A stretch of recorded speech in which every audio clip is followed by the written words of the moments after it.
I'd like to welcome you to the Donnie Glover Show. Today we will talk with the CEO of Baltimore Development Corporation, Mr. Otis Rolley. Stay tuned for a most empowering session. Donnie Glover Show, BMORENews. BMORENews.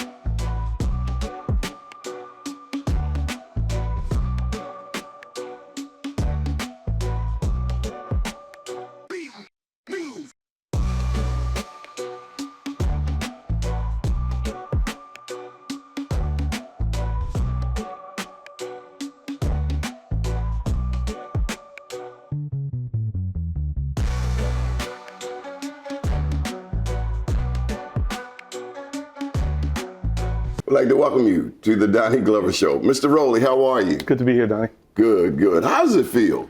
It feels good. It feels good. It's the right time, right place to be. Mm-hmm. You know, Baltimore Development Corporation, you're historic. Yes. You're the first melanated CEO. First African-American man to serve in this role is correct. Yeah. Look at the view. I mean, this must be a wonderful job. You get who gets that view? It's a great job, great opportunity, not just because of the view of the water, but because we have, authority over the whole city as it relates to economic development. So we're as concerned with the waterfront as we are with Pennsylvania Avenue. And so the opportunity to try to bring economic vitality to all parts of the city is who could say no to an opportunity like that? How is Baltimore doing? Gross domestic product wise, economy, that's your niche. Right. Baltimore's doing well. I think there's a couple of indicators in which you look at when you're thinking about growth and particularly economic mobility. We have a strong economic development strategy. It's called Baltimore Together, really focused in on equitable economic development. You're seeing cranes up in places that you hadn't seen them before. Folks who've grown up in Baltimore, who know Baltimore, are used to those cranes downtown, but you're seeing them in various parts of the city, which is an excellent sign of equitable economic development. We have the lowest crime rate that we've had in over 45 years. And there was always this talk about if we could only get crime under control, then we could have an economic renaissance. They've been saying that for generations. And finally, we're there. So now is the time. Now is the time for that growth, for that opportunity to really spur and show up. And it's important that as we do it, we really try to model how it can be done right? So it's not just about new people coming into Baltimore, whether they're big businesses, small businesses, but it's also about the Baltimoreans who have been here when times were rougher. How do we make sure that they are part of the prosperity that we're talking about? And that's why our economic development strategy is called Baltimore Together, because we're talking about Baltimore prospering together, right? Not just for some, but for all.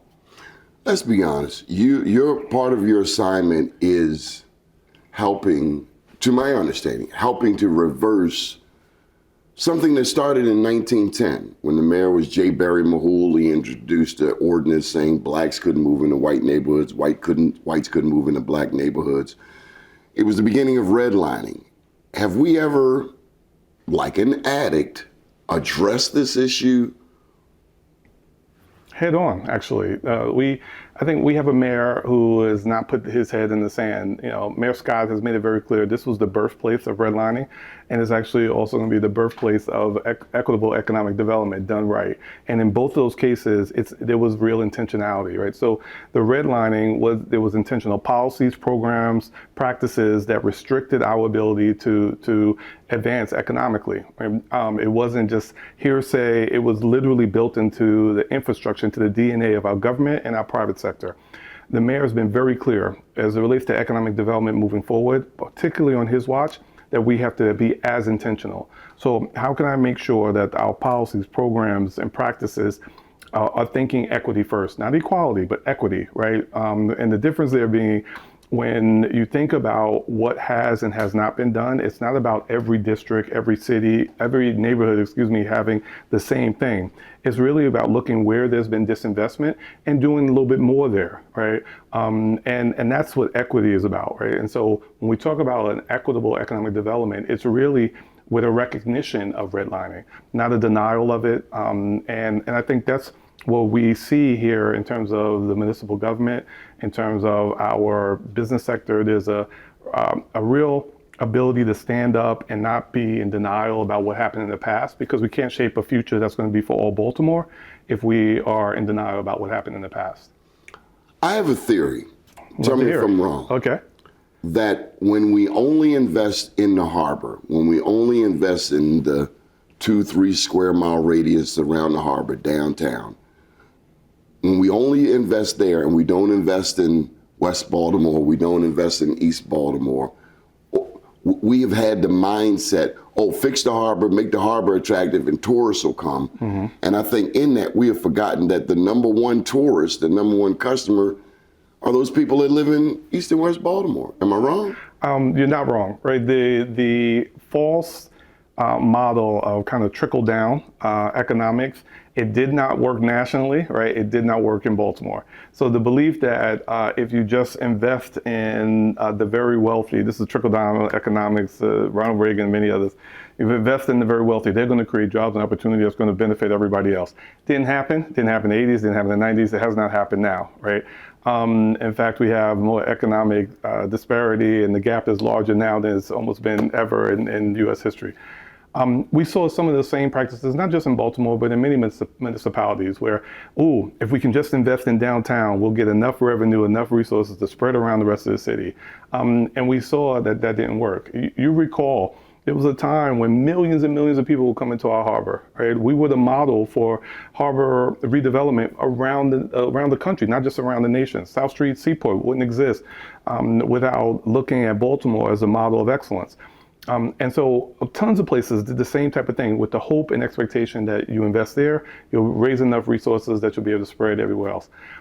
It failed, right? And fortunately, we have a mayor and a city council now that is just doggedly focused in on, no, we have to not sprinkle a little love everywhere, but be really strategic and throughout the city so that you can have true equitable development around the whole city. So now you're seeing millions of dollars invested in West North Avenue. You're seeing millions of dollars invested in Park Heights. You're seeing millions of dollars invested East Side, West Side, what has historically been called the kind of black butterfly. You're seeing dollars, city dollars, state dollars, invested in those areas, and human resources being invested into those areas as well as downtown, right? The scarcity model was a myth. It's a falsehood, right? That there's not enough pie for all of us to eat was BS, right? Who came up with that scarcity mentality? Well, because we have one of abundance, right? Yeah, very much so. As a child of God. And that's right. Okay. Yeah. And but if you think about the myths, the lies that have been promulgated, not just here in Baltimore, but around the country, there's this thought that there's not enough for everybody. So we got to take care of you and not you. We got to deal with this neighborhood and ignore the rest of the neighborhoods. Baltimore is not doing that, especially not under this administration. So Mayor Scott, the city council really has a focus on how do we invest in Baltimore, not just its harbor, right? It was a false argument as well that it's the harbor against the neighborhoods. No, it's Baltimore for Baltimore, right? And so we're being a lot more strategic in terms of where the dollars are going. And when you look at the work of the Baltimore Development Corporation, you look at some of our grants, some of our loans, where we're deploying our human resources in terms of our economic development strategies, it's around the whole city, not just downtown. Okay, we're gonna take a pause and come back with some more questions. You're watching the Donnie Glover Show. We'll be right back. At Fulton Bank, we're personally invested in every community we serve. So sometimes we're big in small ways, like finding a way to get Crystal and Dan a mortgage before the baby arrived. Other times we're small in big ways, like local decision-making and financial coaching that helped Fernando open his own shop. Fulton Bank, a community bank that's big and small in all the right ways.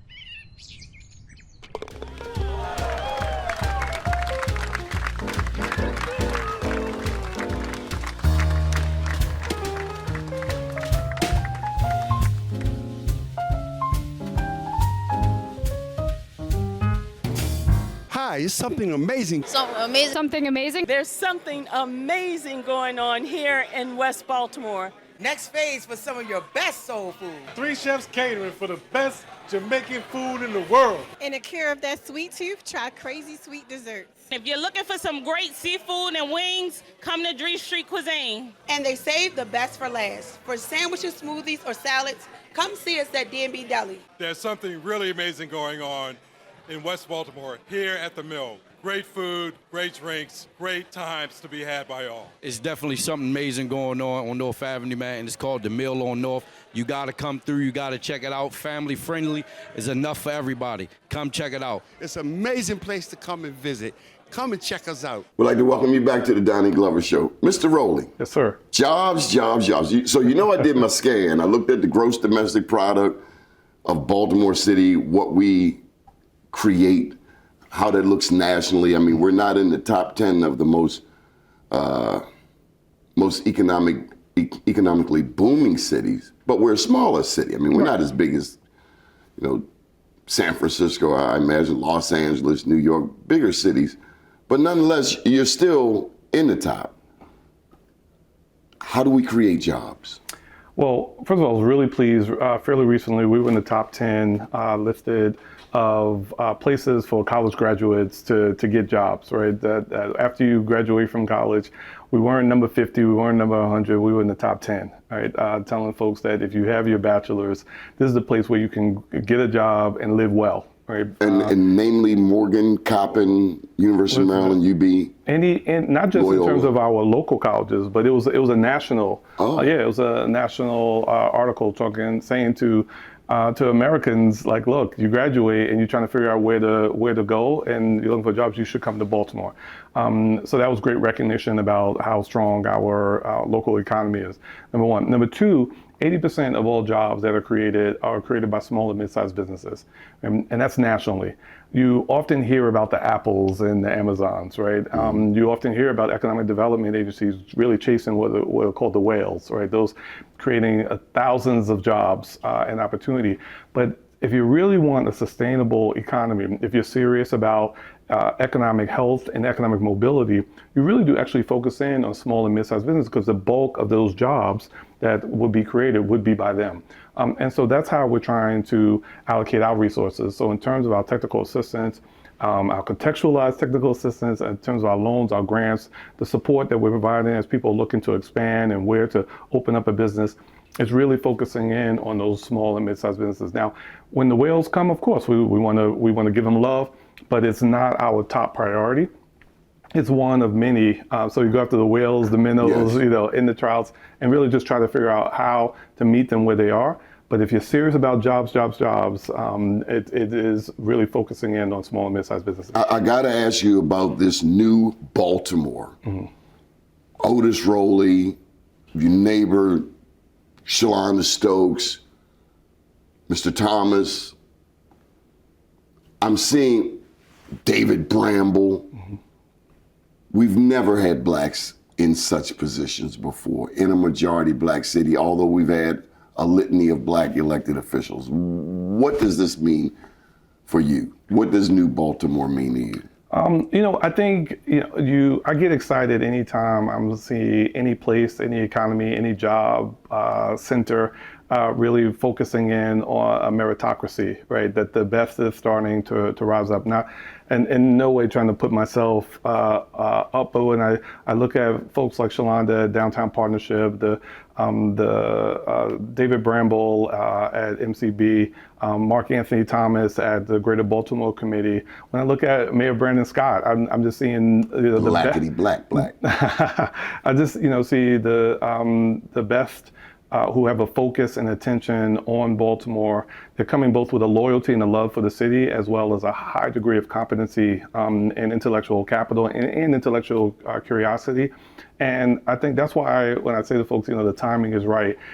Sometimes you might have a great environment, but not the right team. And sometimes you have a phenomenal team, but it just seems like the timing is off. And I feel like the stars are aligned in Baltimore.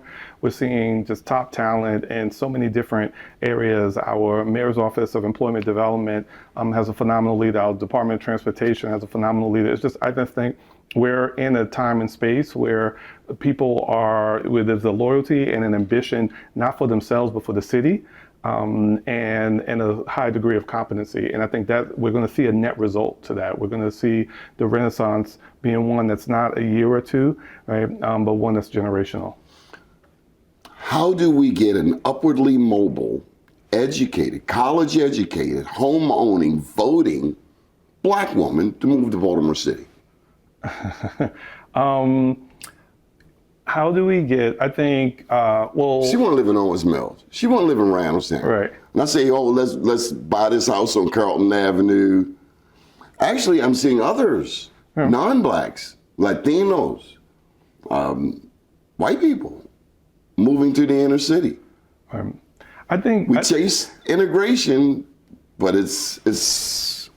Well, you know, I think what you're seeing now, not just in Baltimore, but around the country, is it wasn't until like, 74, 75 that women could even get a bank account without their father or husband signing for it. You know, when it wasn't really until the late 70s, early 80s when African Americans had real kind of economic freedom to navigate where they were going to live and how they were going to live. And so we, in some ways, have followed trends that America has followed, right? We had our urban centers. Everybody and their mother and father wanted to move out to the suburbs. The urban centers started to decay. That wasn't not just a black-white thing. It was a kind of an American cultural thing. And then both whites were leaving the urban centers as well as blacks, right? So much of the wealth that's in Prince George's County are African Americans who lived in DC who wanted better, right? Yeah. And now they're like, doggone, I wish I hadn't given up my house on U Street, or you know. And so there are shifts that happen. I think for the most part, again, timing. I think around the country, you're seeing so many people saying, hold on a second, I don't want to have to drive everywhere. I want amenities, right? I want culture. I want great food. I want great art museums. I want to be able to dance. I want to be able to walk down the block and have a drink. And I think, and if you want those things, the city is where you want to live, right? And that's, again, not an attack on the suburbs. God bless folks who live in the suburbs, right? But I think at the end of the day, what's great about any city, right, is that you have all that within reach. And I think the more that we can do to invest in those amenities that make a city great, you're going to attract that very well-educated college graduate African-American woman and African-American man to say and make a choice that this is a place where they want to be. Your last assignment, where was that? You were running? Immediately prior to this job? Yes. Right before this job, I was a social impact advisor for David Stewart. He's the richest black man in America. Yes, and the founder and chairman of Worldwide Technology, based in St. Louis. And then you ran something else before that? Before that, I was the president of the Wells Fargo Foundation, and before that, I was the head of U.S. grant making for the Rockefeller Foundation. And you went to MIT? Yes, sir. And went to Rutgers undergrad and MIT for grad school. Okay, by the way, New Jersey is the cradle of emancipation, but I'll share a little bit more with you about that offline. All right.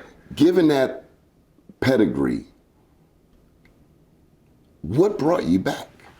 You could have went anywhere in the world. You chose Baltimore. That wasn't a light decision. You knew the land. You knew the lay of the land. Mm-hmm. MIT, you can count. You and Billy Murphy. Yeah. You know, theorems and the limit of x's and approaches. I mean, why'd you choose to come back? Well, as I mentioned earlier, anyone who loves cities, right, and cares about the things that matter, I can't see how they could not fall in love with Baltimore. I originally came to Baltimore right out of grad school with the intention of being here for only 2 years. And I fell in deep love for the city. What was it? It's the people, it's the culture, right? It is, if you're an urbanist, my master's is in city planning, right? Everything that you would want and need in a strong city is here. Right? Sometimes I think we have gotten in our own way. Sometimes there have been enemies that have been attacking. There are different components of the city that we have to battle and try to get right.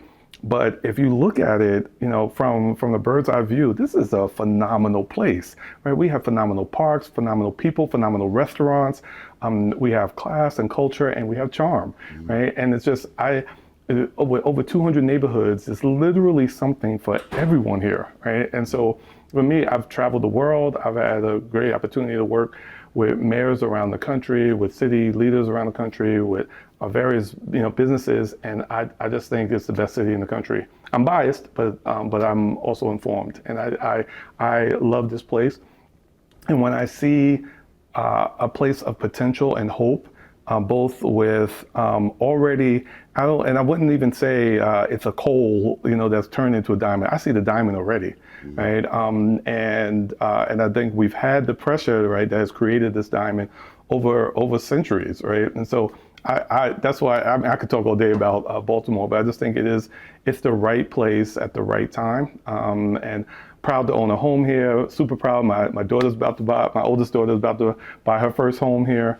It's where I have my 3 children. I love this place and happy to have the opportunity to try to serve it. We only have a few seconds. Any thoughts on digital innovation, technology, Baltimore, the future? Yeah. Well, first, a couple of things. One, really pleased that the Mayor in his wisdom has a digital kind of equity office, really trying to make sure that as technology is advancing way faster than anybody can keep up with, that we have an attention to equity and trying to make sure that Baltimoreans can be part of prospering as it relates to the digital equity. And then we also at BDC have our Emerging Technology Center that's really kind of focused in particularly in the life sciences component of science and technology, where when we looked at the market, it was the greatest opportunity for growth and greatest potential for jobs and economic mobility at the kind of entry level, medium level, and ability to kind of create businesses and create real life long kind of legacy wealth.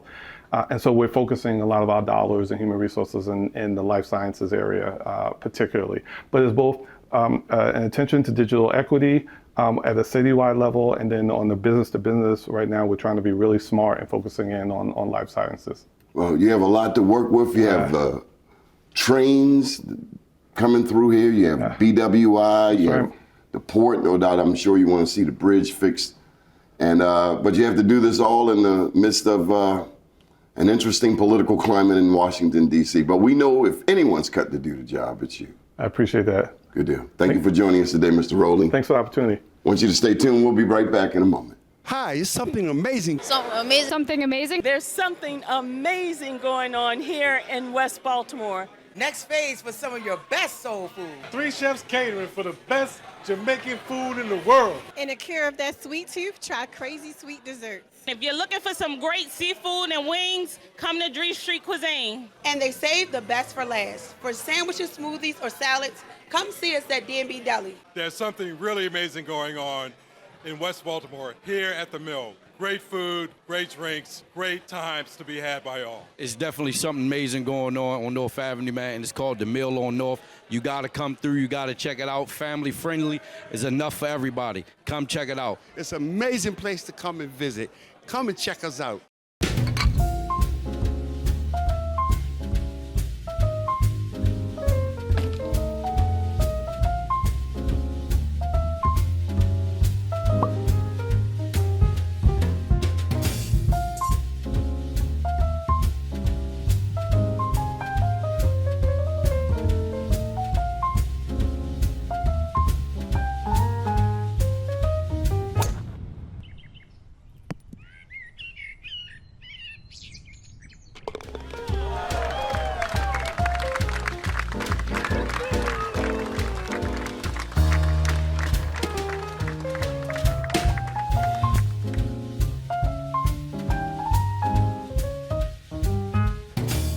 I'd like to welcome you back to the Donnie Glover Show. We're going to be speaking with Myron Higgins. We're going to learn a little bit about film and the industry here in Baltimore. Stay tuned. At Fulton Bank, we're personally invested in every community we serve. So sometimes we're big in small ways, like finding a way to get Crystal and Dan a mortgage before the baby arrived. Other times we're small in big ways, like local decision-making and financial coaching that helped Fernando open his own shop. Fulton Bank, a community bank that's big and small in all the right ways.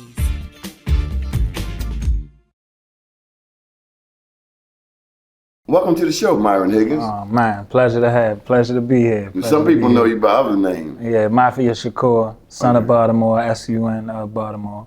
Okay. What do you do? I do music primarily, but I'm also a filmmaker and an actor as well. Okay. So they my fashions. Well, what projects do you have currently under work? The film Got Lead. I did a short documentary on lead poisoning, the lead poisoning epidemic in Baltimore, and how the lead settlements, because I had a lead settlement, so I speak on the lead settlement, how it was having the money, blowing the money, not having the money, and the trail of the money, the corruption behind the money itself. And an attorney told me they call the lead cases in Baltimore gold. I think they call it liquid gold or something like that. That there are certain law firms that specialize in lead paint poisoning cases. And as we know, a little piece of lead can disaffect a person for a lifetime. What made you come up with the film? Just my own experiences and wanting to share not just the pain aspect of it, but the financial literacy of it. You know what I'm saying? Because I didn't have no financial literacy. All I knew was how to spend money or to acquire money, but to spend it. You know what I'm saying? So it's just the educational piece also as a self-development piece and how you can grow through the things that you experience as well. Are you a victim or a victor? I am a victor. I was a victim when I attached myself to being a victim. But once you see that being a victim gets you nowhere, then you start to become victorious over what you allowing yourself to be defeated by. So how'd you grow your film career? Through Safe Streets. I was doing a lot of volunteer work with Safe Streets, and they connected me with Johns Hopkins University. So I went through programming at Johns Hopkins University, and I collaborated with MICA students, and we started developing the film. And they loved what I was doing, and we just continued to do it and kept pushing forward. So I want you to plug any ancestors or elders in your family. Man, I want to shout out to Lucy Taylor. That's my great grandmother. She'll be 91. That's the last matriarch that we got living. And I want to shout out her grandmother, who was the Indian Milky Mouse. And we gotta continue to grow and be educated as who we are, not just from who we were, but who we are today and who we becoming. Mafia Shakur, thank you for joining us. Yes, sir. Thanks for having me. And thank you for watching. We'll be back next week again. Special thank you to G. Grant Griffin Media and Chosen Media. To God be the glory. See you next time. Johnny Glover Show, BMORENews.